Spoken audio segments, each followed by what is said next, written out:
ভাই হ্যাঁ মুকিল, এই পাইপ আর ফিটিং এ তো ভাই কাজ করতে সমস্যা হয়। কেন ভাইয়া?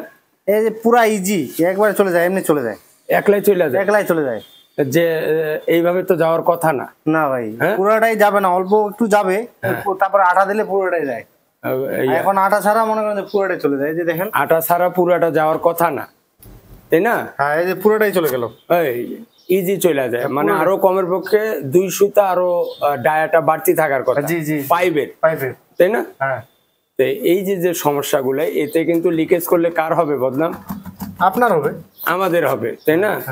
তাহলে কোম্পানিরা মাল দিতেছে, টাকা ঠিকই নিতেছে। এখন আমরা যারা আমাদের উসুলায় তো তাদের মালগুলা চলে, আমরা যাদের কোম্পানিকে সাজেস্ট করি, তাহলে এই কোম্পানির লোকগুলো যে মাঠে কাজ করে এরা কি করে?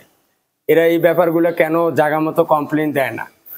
মনে হয় ওরা শুধু টাকা ইনকাম করে আর মাল সাপ্লাই দেয় আর মোটরসাইকেল কিনে।